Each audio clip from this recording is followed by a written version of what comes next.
Bitwaster video, no long introduction, and I use an editor. This video is going to serve two parts.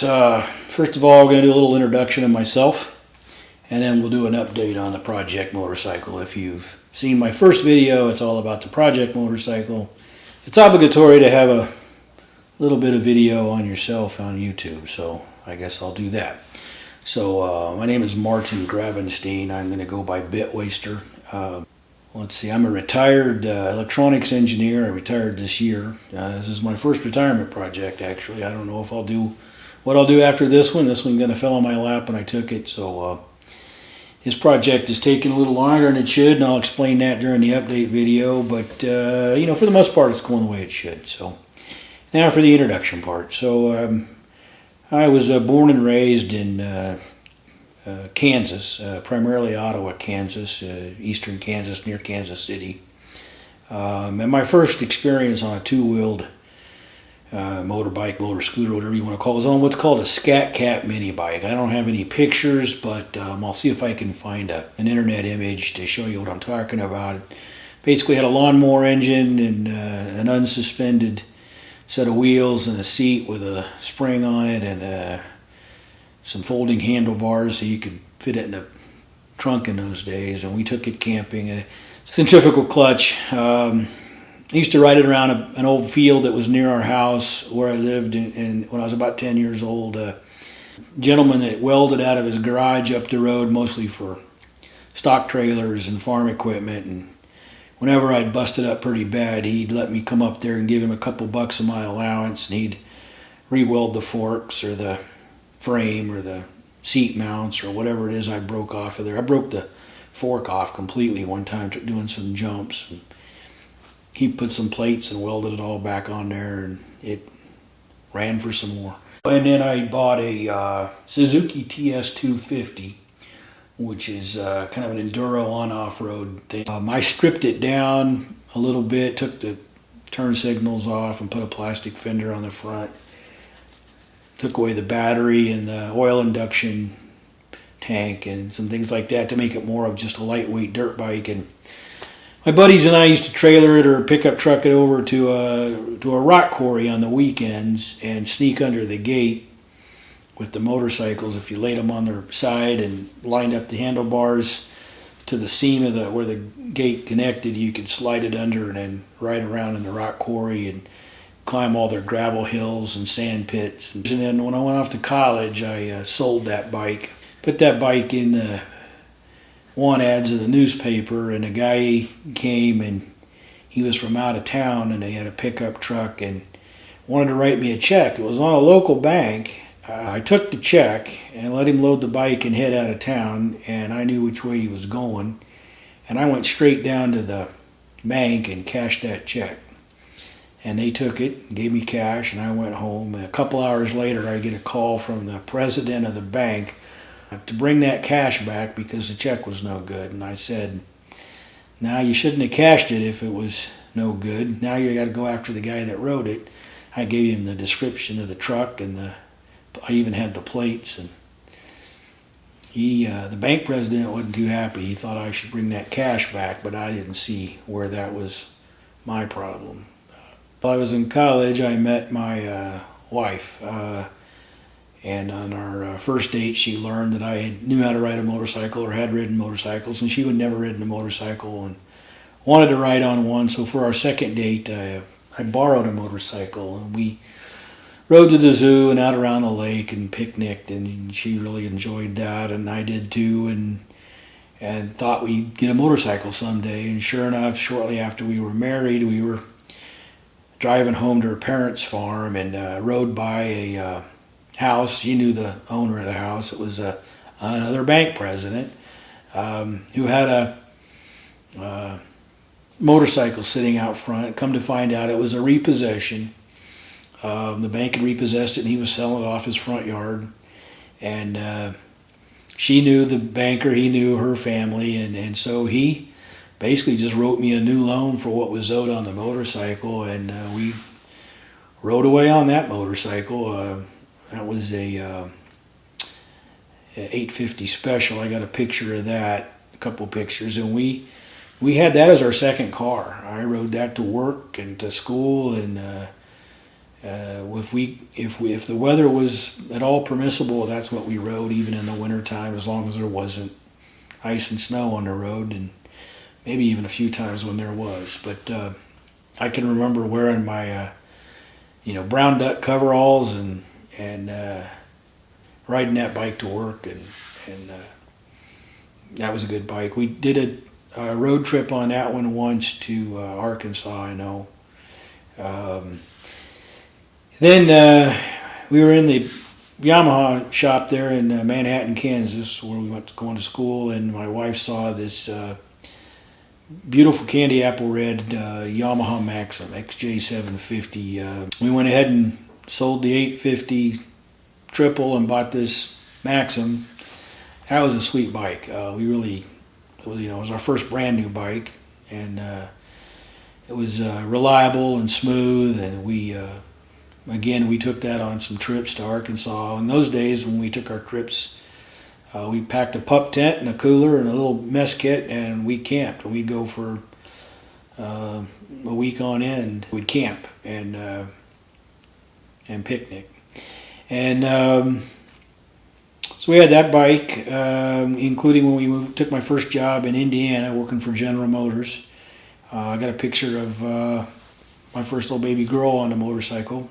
Took that bike all the way from central Indiana to southern Indiana, Kentucky, Tennessee. Went over to Lynchburg and visited the Jack Daniels distillery. That was kind of a pilgrimage. And stayed in the Smokies, and did a whitewater trip down in Cherokee, North Carolina, and then rode home all the way from Cherokee, North Carolina to Kokomo, Indiana in one day. That was quite a trip. And then we moved to Colorado. When we were in Colorado, so we had 4 daughters, and we did a lot of camping, and we really weren't doing much street biking. So we sold the street bike, and somewhere in there I bought this Yamaha 600 and go explore fire roads and mining roads, and just fun to see things from the back of a motorcycle. And then we moved out to California. We sold that dirt bike and didn't have a bike for quite a while.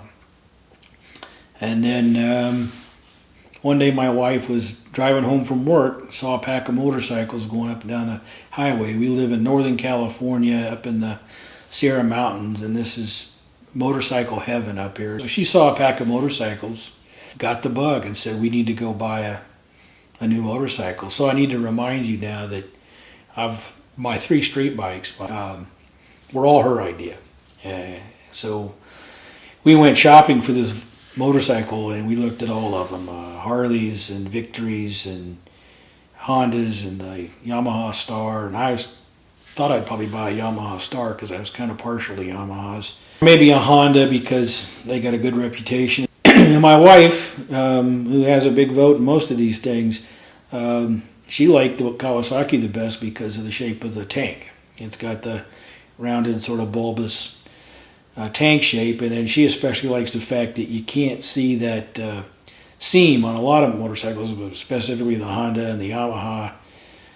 You can see that seam where the tank parts come together on the bottom of the tank. So that was one of her criteria, was the looks, and it is a good looking motorcycle. To where we're going to keep that motorcycle. Nobody give me enough money for it to convince me to let go of it. So it's got some great add-ons, progressive shocks front and back, because we started to turn that bike into a touring bike.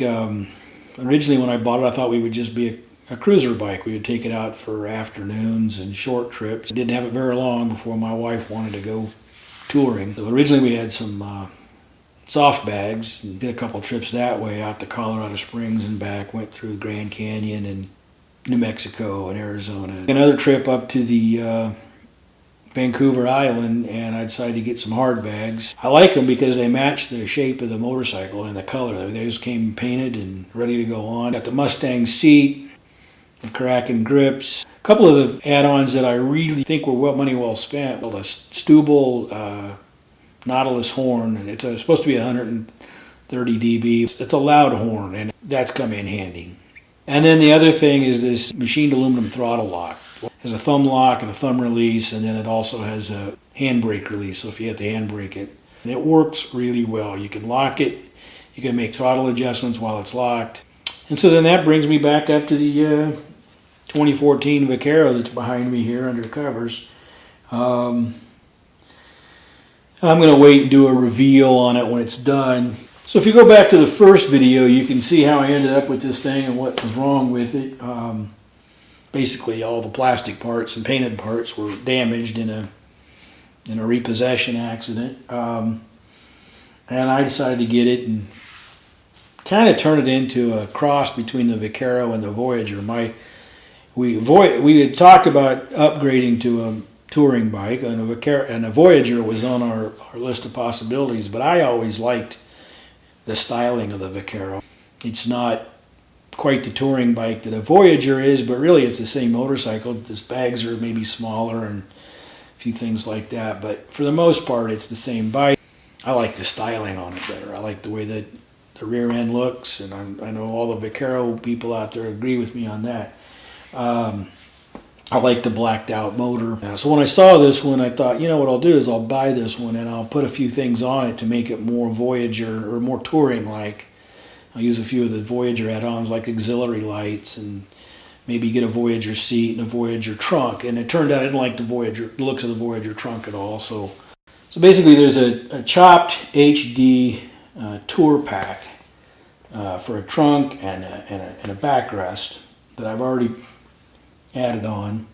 I got the luggage rack for the tour pack from a company called Wambus. I know people who have Vaqueros are familiar with them. There's a couple of other providers, but the Wambus is it's on the high end, but it's a sturdy luggage rack. And I haven't done anything with the seat yet. I was going to look at doing a Voyager seat. That isn't going to work, as people know. The Voyager doesn't just snap on. Corbin makes a seat. There's a couple of companies right here in California, Russell Daylong and another company called Lam, L-A-A-M.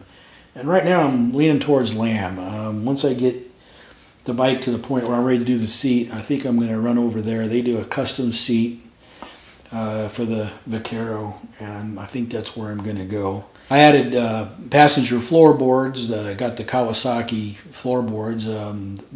Those are nice. Much better than the aftermarket third-party floorboards I put on the Classic. I bought the factory auxiliary lights from the Voyager to put in the Vaquero. They bolt right in.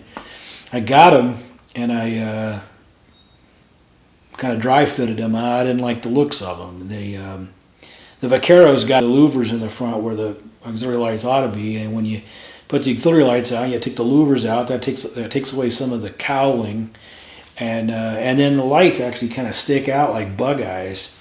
That's my opinion.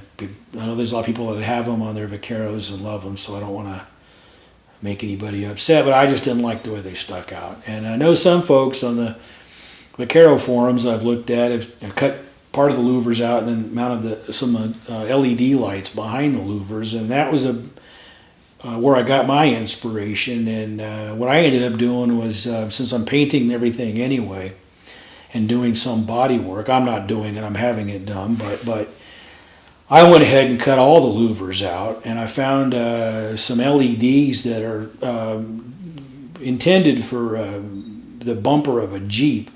They're, I think, 4.5 inch, so they're smaller, and they fit right in that cowling after you cut the louvers out. And then I had the body man go ahead and Bondo in, or fiberglass in actually, the cowlings from the louvers into the front fairing, and then clean up all where the louvers had been cut out. That's one of the reasons why we're taking a little longer to get this project done, is that I had that done, and then when I went to mount the lights back into the fairings, because I'm reusing that louver plastic piece, I used the same screws. Well, when I put one of them in, it went right through the front of the fairing, and so It didn't go right through it. It bubbled up a little bit, just enough so you could see that it had made a dimple.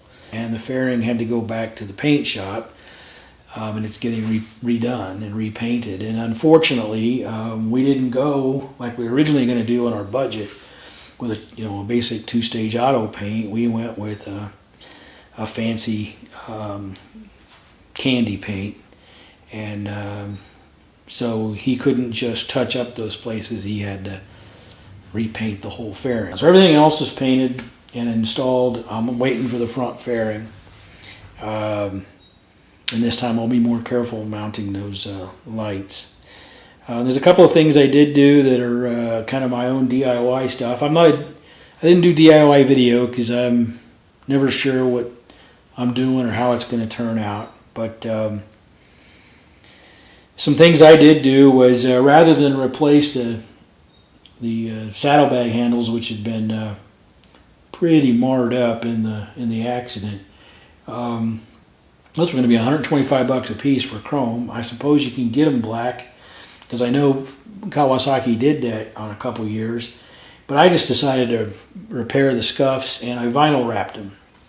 So I got a little experience with vinyl wrap on those handles, and I also vinyl wrapped the brake light bezel. So when we do the reveal, you'll see that.